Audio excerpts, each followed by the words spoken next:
Ang Diyos po ba nung araw po ba bumababa rin po sa lupa? Ang Ama kahit kailan hindi bababa sa lupa.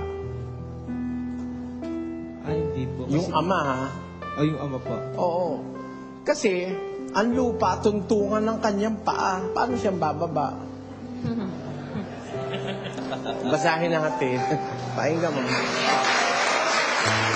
Sabi po sa Mateo 5:34-35. Tatapwat sinasabi ko sa inyo, huwag ninyong ipanumpa ang anuman, kahit ang langit, sapagkat siyang luklukan ng Diyos. O, yung langit pala, luklukan niya. Upuan niya yun. O, tapos, Kahit ang lupa, sapagkat siyang tungtungan ng kaniyang mga paa. o paano siyang bababa? Eh, yung paa niya nakatungtong na rito. Akala kasi nung iba, ang Diyos ay isang bagay na napakadaling maunawa. Hindi eh. Napakadakila nun eh. Hindi natin mapiperceive o maiisip yung kanyang kabuuan. Ngayon, ang bumaba sa lupa, yung kanyang anak, basahin natin ang Efeso 4:8. Ito po ang sabi po sa talata.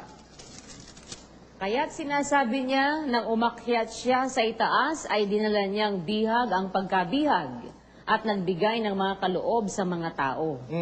Ngayon, ito, umakyat siya. Ano ito? Kundi siya'y bumabari naman sa mga dakong kalaliman ng lupa. Ang bumaba ay siya rin namang umakyat sa kaitaasan ng buong sangkalangitan. Sino yung bumaba? Hindi umakyat. Yung umakyat, yun din yung bumaba. Eh, sino ba yun? Pakinggan nyo sa 13 ng Juan. 3:13 po ng San Juan. At walang umakyat sa langit, kundi ang nanggaling sa langit. Sino yun? Sa makatwid bagay, ang anak ng tao na nasa langit. Si Kristo yun eh.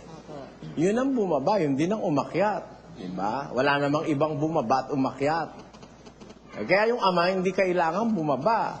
Ba't hindi siya kailangan bumaba? Sa Santiago 1:17 ganito. Ang bawat mabuting kaloob at ang bawat sakdal na kaloob ay pawang buhat sa itaas, na bumababa mula sa Ama ng mga ilaw, na walang pagbabago ni kahit anino man ng pag-iiba. Yung Ama kasi hindi nagbabago-bago, hindi nag-iiba-iba. Kung meron siyang gustong padala rito sa lupa, pinapadala na lang niya. Diba? Bawat mabuting kaloob, bawat sakdal na kaloob, every good gift and every perfect gift is from above, coming down from the Father of lights. With Him there is no variableness, neither shadow of turning. Kaya yung Ama, kung merong gustong ipadala, pinapadala lang niya rito. At kung meron siyang gustong malaman sa lupa, tumitingin na lang siya, hindi kailangan siyang bumaba. Pakinggan mo sa home, ganito nakasulat. Yan po yung nasa 28:24. Sapagkat tumitingin siya hanggang sa mga wakas ng lupa at nakikita ang silong ng buong langit. Yun, tumitingin siya hanggang sa wakas ng lupa, doon sa kaduluduluhan. Nakikita niya ang silong ng buong langit. Ay, hindi siya kailangan bumaba eh. Mag-uutos na lang siya eh. Pagka may kailangan siyang ipagawa sa lupa. Inuutos niya mga anghel, inuutos niya Espiritu Santo, inuutusan niya. Yung anak niya, inutusan niya rin, di ba? Mababasa yon sa 104:30 ng awit. 104:30. Iyong sinusugo ang iyong espiritu.